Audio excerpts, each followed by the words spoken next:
Les femmes aiment prendre soin d'elles, prendre du temps pour elles et accordent beaucoup d'importance à leurs cheveux. Afro, tresse, nattes collées ou encore une perruque. Le choix est vaste. Mais qu'en est-il de l'entretien des cheveux? Utilises-tu ces coiffures comme un cache-misère ou comme une coiffure protectrice? Hello, j'espère que vous allez bien. Je suis super contente de vous retrouver aujourd'hui pour une nouvelle vidéo. Aujourd'hui, on va parler cheveux, en particulier de routine capillaire, d'entretien des cheveux lorsque l'on porte des extensions comme des perruques, des braids ou des tissages. Je me suis rendu compte qu'on parle beaucoup de perruques, on parle beaucoup de braids, on parle beaucoup d'extensions en tout genre, mais on parle très peu, enfin en tout cas moi je trouve très peu de vidéos sur comment entretenir ses cheveux lorsqu'on porte des braids, comment entretenir ses cheveux lorsqu'on porte un tissage ou une perruque, etc. Ça j'en trouve très peu. J'ai ma routine capillaire personnelle, mais c'est vrai que c'est une information que je retrouve difficilement sur YouTube. Pour moi vraiment les cheveux c'est comme un accessoire, c'est-à-dire que le fait d'avoir cette possibilité de pouvoir changer de coiffure quand on veut, donc via des perruques ou via des braids ou peu importe la forme d'extension que vous préférez, pour moi vraiment les cheveux c'est comme un accessoire, comme une montre qu'on change. Voilà, c'est vraiment comme un accessoire. Pour moi, ce n'est pas parce qu'on porte des coiffures protectrices qu'on doit forcément négliger ses cheveux ou les mettre à l'abandon ou enfin les laisser à l'abandon ou les négliger. Enfin, pour moi, ça ne va pas de pair. C'est bien de pouvoir varier les coiffures, mais c'est aussi bien d'entretenir ses cheveux. Et c'est vrai que c'est pas un aspect que je vois beaucoup sur YouTube, donc je me suis dit pourquoi pas faire une vidéo pour vous parler un peu de ce que moi je fais. Aujourd'hui, j'avais vraiment à cœur de vous partager ma routine parce que du coup, j'ai cette coiffure depuis le mois d'août et juste avant, je portais des clips. Et je vous avais fait une revue dessus, donc c'était des clips de la marque Better Life lumineux. Même lorsque je les lisse, quand ils sont fraîchement lissés, la texture elle est vraiment beaucoup plus lisse que les clips. Mais, et ce pourquoi j'aime bien les garder, c'est que au fur et à mesure du temps, quand plus le lissage s'estompe, plus ça se rapproche de mes cheveux. Et c'était vraiment ce que je recherchais. Je voulais pas de clips trop lisses où je devrais lisser mes cheveux tous les jours. Je vais aller la brocher d'abord chez le coiffeur, dans ma salle de bain. Donc c'est une étape que je trouve importante. J'ai déjà fait sans ce brushing, j'ai déjà fait avec. Donc sans le brushing, vos cheveux vont rester bien lisses toute la semaine, pas de souci. Mais ça va venir gonfler plus rapidement. Ça va venir, c'est surtout au niveau de la racine en fait que c'est pas tip top. Donc du coup moi j'aime beaucoup passer par l'étape du brushing, ne serait-ce que pour bien pouvoir lisser la racine. Parce que je lisse mes cheveux avec le Steampod. Donc ça va faire un peu plus d'1 an que j'utilise le Steampod. Pour moi c'est le meilleur fard à lisser pour les cheveux crépus. Donc je suis passée de clip à perruque. Donc ma perruque vient de chez AliExpress. Je ne me souviens plus du tout du nom, je vous mettrai les informations dans la barre d'infos. Mais c'est une perruque qui m'a vraiment pas coûté cher. Je recherchais une perruque qui est la texture de cheveux crépus. Donc là je sais pas si ça se voit parce que je les lisse. Mais vraiment quand je les ai reçus, ça avait vraiment la même texture que les cheveux crépus. Et c'était vraiment ce que je recherchais, des cheveux lisses. Des cheveux crépus que je puisse lisser et afin qu'ils puissent garder quand même la même apparence que mes cheveux brochés. Donc voilà, c'est ce que j'ai eu. Donc la perruque elle est vraiment très noire, donc ça reste quand même plus foncé que mes cheveux naturels. Donc voilà, j'en suis plus ou moins satisfaite. Je trouve que pour le prix que je l'ai payé, il y a un bon rapport qualité-prix, je ne l'ai pas payé super cher. Mais voilà, si vraiment vous cherchez une coiffure protectrice que vous comptez porter régulièrement et la garder plus d'1 an, c'est pas vraiment vers cette coiffure que je vous redirigerai. C'est vraiment une perruque de dépannage ou bien si jamais vous voulez changer de tête de façon ponctuelle, peut-être faire des couleurs, faire des tests, peu importe. On peut la colorer, j'avais même hésité à l'éclaircir un peu parce qu'au tout début ça m'avait un peu choqué, pas choqué mais le changement de couleur c'est un changement assez brutal, mais finalement j'ai préféré le laisser comme ça. Donc c'est une perruque que vous pouvez colorer, boucler, lisser.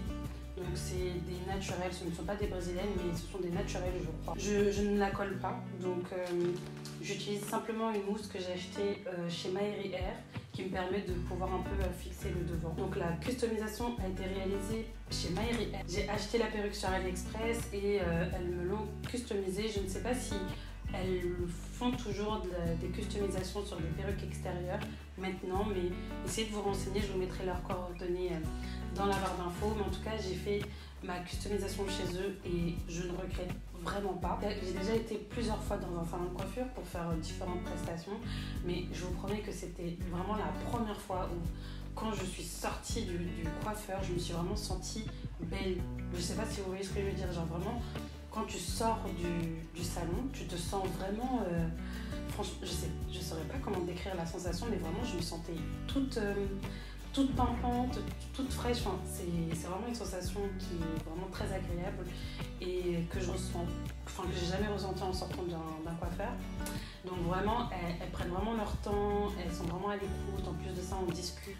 C'est un moment agréable et on se sent vraiment bien dans ce salon. Donc c'est une marque qui fait, donc elles vendent des perruques de toutes sortes, donc des perruques noires, enfin des perruques colorées. Vous pouvez également, si jamais vous avez vraiment une coiffure en tête, vous pouvez très bien leur envoyer, elles vont vous faire un prix sur devis. Enfin, elles font vraiment de tout, elles vendent même des perruques bandes. Je vous invite vraiment à vous renseigner et à regarder leur compte Instagram parce que ce qu'elles font, c'est vraiment génial. Elles font des customisations, enfin elles font des perruques sans col et elles font aussi avec col. Donc elles font vraiment de tout, enfin, leurs prestations elles sont vraiment au top. Les prestations proposées chez Maëri Hair sont vraiment au top, je vous les recommande les yeux fermés. Voilà, moi en tout cas si j'en ai l'occasion j'y retournerai. Si jamais je dois m'acheter une autre perruque, je l'achèterai là-bas parce que vraiment il y a un rapport qualité-prix. Enfin, la qualité de leur mèche elle est vraiment incroyable, enfin, c'est pas du tout comme ça, c'est vraiment plus joli. Elles vendent de tout, elles vendent aussi des kinky comme ça, donc voilà. Comment est-ce que ça se passe en dessous? Moi, ce que je préfère, après avoir testé beaucoup de choses, c'est les nattes collées, mais les nattes collées vraiment droites. Les nattes collées droites, c'est ce que je préfère.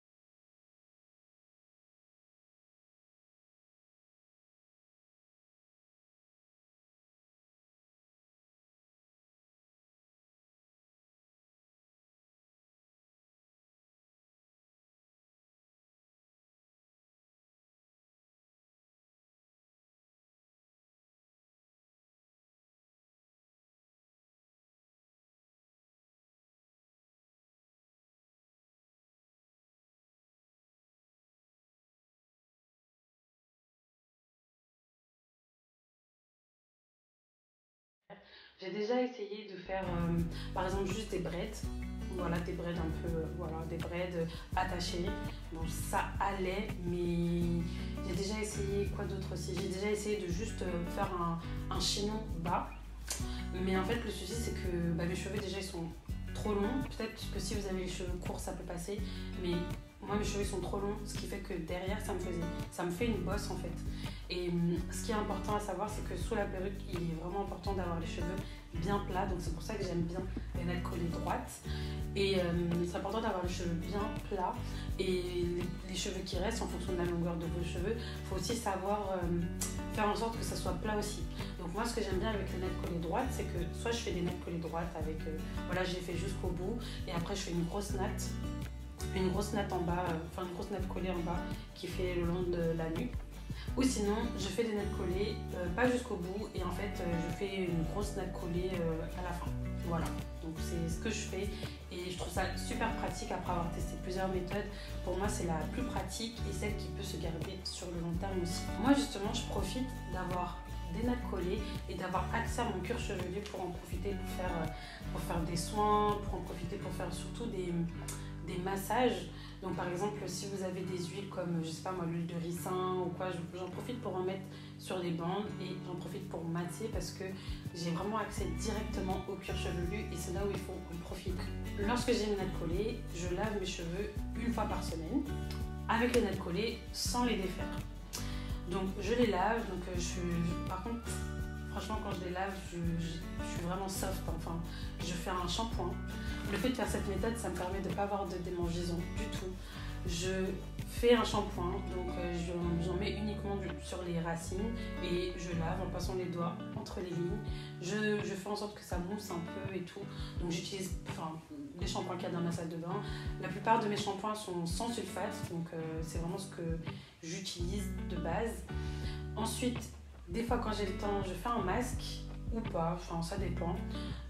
Et ensuite je laisse sécher et j'hydrate mes cheveux. Et j'hydrate mes cheveux avec un spray de la marque Carolina Bay qui m'a été offert par mon petit frère. Franchement ça me fait trop, il m'a offert des petits trucs trop mignons et ça m'a fait vraiment trop plaisir de recevoir ça de sa part, surtout que c'est un produit trop bien qui m'améliore la vie au quotidien. Enfin ça change des hydratants, vous savez, sous forme de pommade, là c'est sous forme de spray, donc merci mon petit bébé.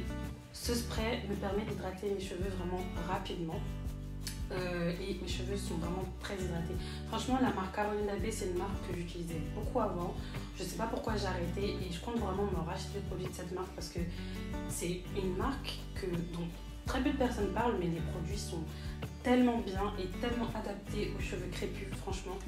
Donc j'applique le spray et ça me permet de garder mes cheveux hydratés et j'ai pas de soucis. Donc ensuite, ma routine capillaire, une fois que je retire mes nattes. Quand je fais mes nattes collées moi-même, c'est vrai qu'elles se détendent un peu plus rapidement. Donc là pour le coup, je les refais toutes les 2 semaines ou toutes les 3 semaines. Mais quand quelqu'un d'autre me le fait, comme par exemple ma mère, ou du coup j'ai l'impression que quand une autre personne le fait, c'est un peu plus serré. Et là pour le coup, je peux garder les nattes collées 1 mois. Dans le cas de figure où je retire les nattes collées, où vraiment j'ai accès à mes cheveux, donc lorsque je retire mes nattes collées, j'essaie de faire attention et j'essaie vraiment de démêler mes cheveux. Le fait d'avoir une coiffure protectrice, ça permet vraiment d'être un gain de temps, ça c'est clair. Et vraiment, quand vous commencez votre session soin, essayez vraiment d'être à l'écoute de vos cheveux, de savoir de quoi est-ce qu'ils ont besoin, est-ce qu'ils sont secs, est-ce qu'ils ont besoin de protéines, etc. Enfin, observer. Et moi, je profite vraiment du démêlage pour me faire cette première observation.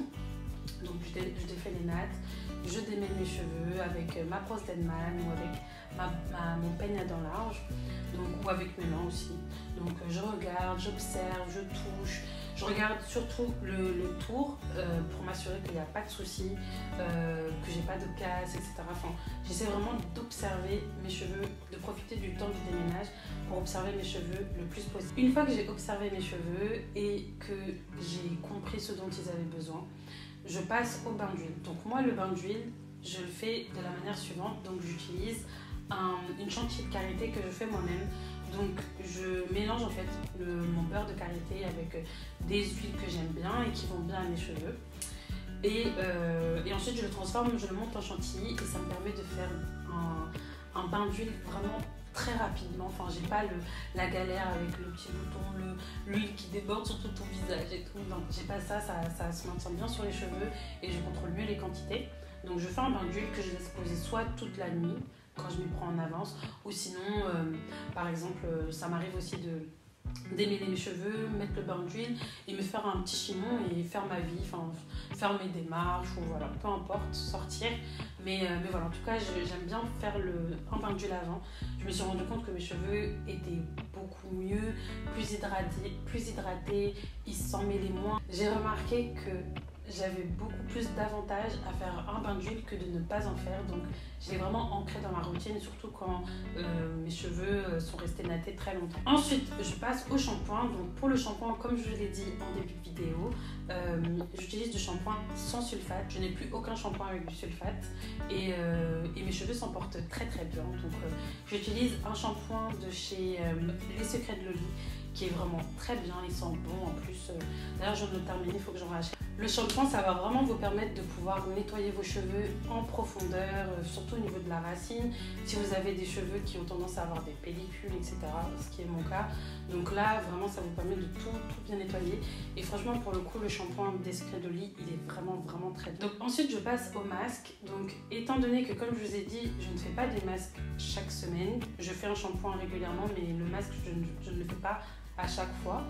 J'essaie vraiment de faire Enfin, cette étape, je ne la loupe pas. Je fais vraiment un masque, vraiment en lien avec les besoins de mes cheveux. Je vais vous expliquer un peu comment savoir quels sont les besoins de vos cheveux. En fait, vous allez simplement observer la chute des cheveux. Au moment du déménage, vous allez regarder un peu comment sont les cheveux qui sont dans le peigne ou la brosse ou dans vos mains ou qui sont tombés. Vous les regardez, vous les observez. Si le cheveu a un bulbe, ça veut dire que vos cheveux manquent de protéines. Donc si vous voyez qu'il y a une petite boule blanche, voilà, que le cheveu est tombé, donc ça veut dire que vos cheveux ont besoin de protéines. Et si vous remarquez que vos cheveux sont cassés, donc il y a un petit morceau de cheveux, c'est qu'ils sont secs et qu'il manque d'hydratation. Donc moi c'est comme ça que j'essaie d'un peu m'y retrouver. Quand il manque de protéines, c'est pas juste quand il y a un bulbe, mais c'est aussi par exemple si je me rends compte que le cheveu il est un peu élastique sans se casser, ça veut dire que qu'il manque de protéines. Donc voilà, si ça peut vous aider à pouvoir vous rendre compte un peu quel soin sera le plus adapté. Et du coup en fonction du soin, soit je fais un soin protéiné, soit je fais un soin hydratant. Pour les masques, j'utilise beaucoup les produits de la marque Calia Nature, qui sont vraiment très très bien, en plus ils sont naturels. J'utilise aussi une autre marque que je n'ai plus en tête. C'est une marque, je crois que c'est la Case.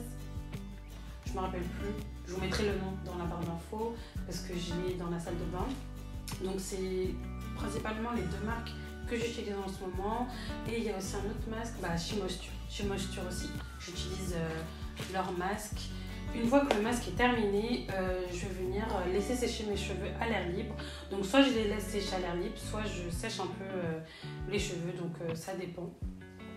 Ensuite, une fois que mes cheveux sont secs, je vais venir passer à l'hydratation. Donc l'hydratation, j'utilise la LOC méthode.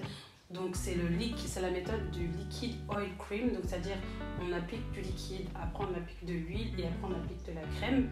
Donc j'utilise cette méthode-là en ce moment. Donc étant donné que je n'hydrate pas mes cheveux tous les jours, je profite vraiment de cette session soin pour vraiment donner le plus de force à mes cheveux.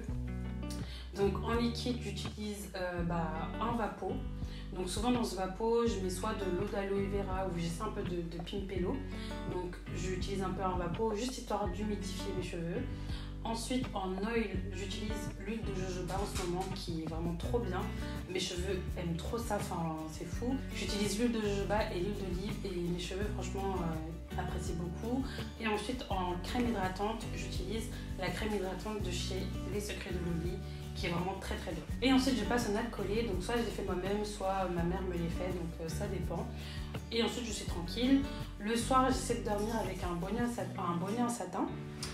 Donc le mien je l'ai acheté chez à la Natural Hair Academy, mais je vais essayer de vous en trouver et de vous les mettre dans la barre d'infos si jamais vous voulez en acheter. Donc soit j'utilise un bonnet, soit j'utilise un durac. C'est vrai que moi personnellement je préfère le bonnet, je trouve ça plus facile.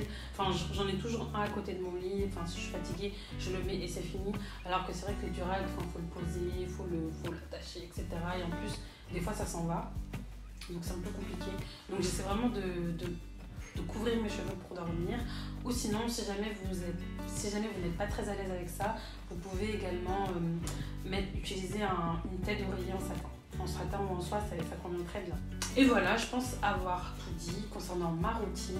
Donc j'aimerais bien savoir si vous avez une routine capillaire spéciale braid ou spéciale perruque ou spéciale tissage. En tout cas, si vous en avez une, n'hésitez pas à le partager dans les commentaires afin d'aider peut-être celles qui se sont lancées, enfin celles qui n'arrivent pas à se retrouver, qui n'arrivent pas à établir de routine. N'hésitez pas à partager ça dans les commentaires. En tout cas, ça m'a fait vraiment très plaisir de vous faire cette vidéo aujourd'hui. J'espère vraiment qu'elle vous aura été utile. N'hésitez pas à regarder mes précédentes vidéos qui vont apparaître juste après et on se retrouve très vite. À très vite, bye.